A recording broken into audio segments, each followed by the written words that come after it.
নমস্কার।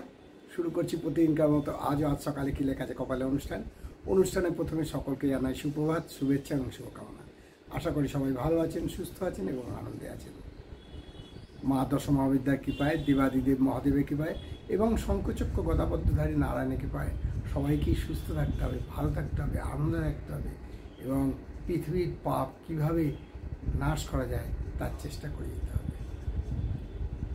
প্রতিদিনকার মতো আজ দেবো দিনের পরিচিতি, সূর্য উদয়, সূর্য অস্ত, গঙ্গায় জোয়ার ভাটা, শুভকর্ম, দিনের স্মৃতিচারণ এবং সাথে থাকবে 12টি রাশির সংক্ষিপ্ত এবং সামগ্রিক রাশিফল।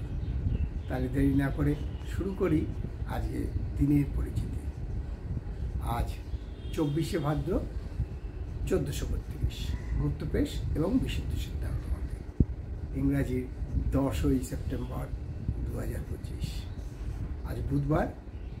আজকে সূর্য উদয় হয়েছে ভোর 5টা 25 মিনিটে আর সূর্য অস্ত যাবে সন্ধে 5টা 45 মিনিটে। আজকে তিথি চলছে তৃতীয়া এবং চলবে রাত্রি 8টা 15 মিনিট 16 সেকেন্ড পর্যন্ত।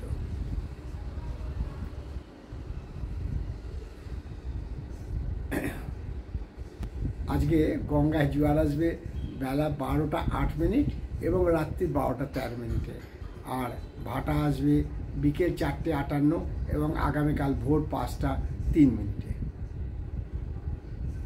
এই হলো গঙ্গায় জোয়ার ভাটা। শুভকর্ম আছে। আজকের দিনের স্মৃতিচারণে বলবো শহীদ দিবস মনে হয়, কারণ বিপ্লবী যতীন্দ্রনাথ মুখোপাধ্যায়ের, যাকে আমরা বাঘা যতীন নামে জানি, তার আজকে তিরোধান দিবস। তিনি আজকে দেশের জন্য প্রাণ উৎসর্গ করেছিলেন। আজকের দিনটাকে আমরা শহীদ দিবস হিসেবেও মানি। এই হলো আজকে দিনের পরিচিতি। আজকে দিনের স্মৃতিচারণে বললাম, দিনের পরিচিতি দিয়েছি, সূর্যোদয় সূর্যাস্ত, তিথি, গঙ্গায় জোয়ার ভাটা। এবারে আসছি আমাদের প্রতিদিনকার মতো আজও জ্যোতিষশিক্ষার আসরের ব্যাপারে কিছু টিপস। কারণ জ্যোতিষশিক্ষার আসরে তো আমরা বিশদ আলোচনা করি, এখানে ছোট ছোট টিপস দিয়ে থাকি। আমরা আবারও বলছি, আপনি কে জন্মেছে এবং কার শুভ দিন কীভাবে নির্ধারণ করবেন তার পদ্ধতি জেনে নিন। ধরুন কেউ জন্মেছে জুলাই মাসে 25শে জুলাই, তাহলে তার শুভ তারিখ এবং শুভ দিন কীভাবে নির্ধারণ করবেন?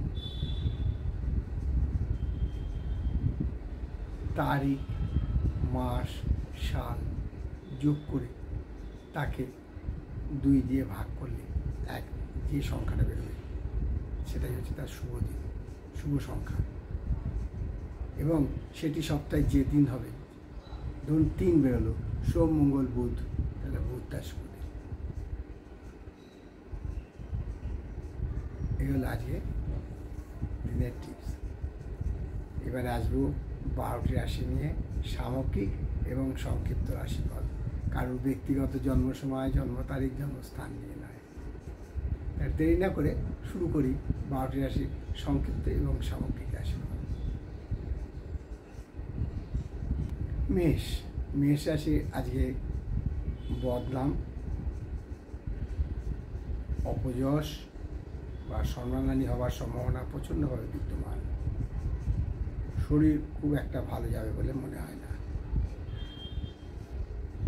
আর বৃষরাশি জাতকেরা আজকে অপচয় রোধ হবে, আজকে অপচয় বন্ধ হবে, অর্থাৎ বাজে খরচ আজকে বন্ধ করতে সামর্থ্য হবে। শরীর স্বাস্থ্য মোটামুটি ভালোই যাবে। মিথুন রাশি জাতিকে বলবো, যারা রক্তচাপে ভোগেন, যাদের ব্লাড প্রেশার আছে, তাদের আজকের দিনটা খুবই কঠিন। আজকে উচ্চ রক্তচাপে উঠতে পারেন এবং শারীরিক অবস্থা অবনতি হতে পারে। আর কর্কট রাশি জাতকে বলবো যে আজকে গলার আওয়াজ অ্যাবনর্মাল হতে পারে, অর্থাৎ স্বরভঙ্গ হতে পারে,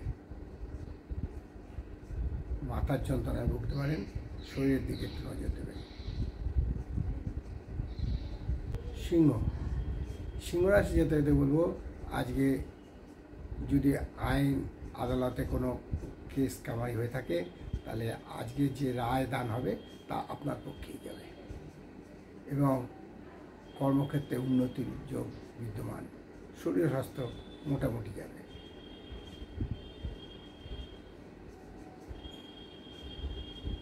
কন্যা, কন্যা রাশি জাতককে বলবো আজকে যারা বিদ্যার সাথে যুক্ত আছেন, অর্থাৎ শিক্ষার্থী, অর্থাৎ যারা ছাত্রছাত্রী, তাদের আজকে বিদ্যায় ব্যাঘাত হতে পারে, বিদ্যা অর্জনে ব্যাঘাত হতে পারে, ফলে মানসিক চিন্তা বৃদ্ধি পেতে পারে। শরীর ও স্বাস্থ্য মোটামুটি যাবে। তুলা, তুলা রাশি জাতককে বলবো আজকে কেউ আপনাকে ঠকিয়ে যেতে পারে, ফলে আর্থিক ক্ষতি হওয়ার সম্ভাবনা প্রচণ্ডভাবে বিদ্যমান। শরীর ও স্বাস্থ্য মোটামুটি যাবে। আর বৃশ্চিক রাশি জাতককে বলবো আজকে আপনার কারুর দ্বারা বুদ্ধি নিয়ে উপকৃত হতে পারেন, অর্থাৎ সঠিক সিদ্ধান্ত নিতে কেউ আপনাকে সহায়তা করতে পারে। শরীর ও স্বাস্থ্য ভালো থাকবে। ধনু, ধনু রাশি জাতককে বলবো যারা ব্যবসা বা কর্মক্ষেত্রে আছেন বা অন্য কোনো প্রফেশনে যুক্ত আছেন, তাদের বলবো খুব সাবধান, কারণ যারা কর্মে আছেন তাদের আজকে কর্মহানি হওয়ার সম্ভাবনা প্রচণ্ডভাবে বিদ্যমান, অথবা যারা ব্যবসা আছেন তাদের ক্ষতি হওয়ার সম্ভাবনা প্রচণ্ড বিদ্যমান। তাই একটু সাবধানে থাকাই সেও। শরীর ও স্বাস্থ্য মোটামুটি ভালোই যাবে। মকর, মকর রাশি জাতককে বলবো আজকে খুব সাবধান রাস্তাঘাট যেখানে যাবেন, কারণ আজকে আপনার বিপদ আশঙ্কা, তার ফলে শারীরিক ক্ষতি হওয়ার সম্ভাবনা প্রচণ্ডভাবে বিদ্যমান। একটু বিষ্ণু নাম জপ করলে উপকৃত হবেন বলে মনে করি। কুম্ভ রাশি জাতককে বলবো আজকে ডিপ্রেশন বা অবসাদে ভুগবেন, আর কিছু হবে না, শেষ, জীবনের শেষ পর্যায়ে এইরকম ভাবনা চিন্তা আসবে, কিন্তু যদি শিব নাম জপ করেন এই অবস্থা থেকে মুক্তি পাবেন। শরীর ও স্বাস্থ্য মোটামুটি ভালোই থাকবে। আর সর্বশেষ রাশি মীন রাশি, মীন রাশি জাতককে বলবো আজকে খুব সাবধান, কোনো কারণে চোট লেগে হাড় ভাঙতে পারে, তাই একটু চিন্তা ভাবনা করেই চলা উচিত। এই হলো 12টি রাশি নিয়ে আজ সকালে কি লেখা আছে কপালে অনুষ্ঠানের 12টি রাশি সংক্ষিপ্ত এবং সামগ্রিক রাশিফল, কারোর ব্যক্তিগত জন্ম সময়, জন্ম তারিখ, জন্মস্থান নিয়ে নয়। তাই আবারও বলি যে জ্যোতিষিকা আসরে যোগদান দিন, যে আপনাদের কি জানার ইচ্ছে আছে আপনারা জ্যোতিষিকা আসরে এসে কমেন্টস বক্সে লিখুন অথবা হোয়াটসঅ্যাপে লিখুন, এবং আমি আপনাদের প্রশ্নের উত্তর দেব। প্রশ্নটা যেন সঠিক এবং পূর্ণাঙ্গ হয়। তাই এবারে আমি বলি আজকে অনুষ্ঠান এখানেই শেষ করছি। তাই শেষ করার আগে বলি যে মা দশমহাবিদ্যার কৃপায়, দেবাদিদেব মহাদেবের কৃপায় এবং শঙ্খচক্র গদাবদ্ধধারী নারায়ণের কৃপায় সবার মঙ্গল হোক, সবার ভালো হোক, সবাই সুখে থাকুক, শান্তি থাকুক, এই কামনাই করি বলে আজকে অনুষ্ঠান শেষ করলাম। আবার আগামীকাল রাতে দেখা হবে। ততক্ষণ ভালো থাকুন, সুস্থ থাকুন, আনন্দে থাকুন। নমস্কার।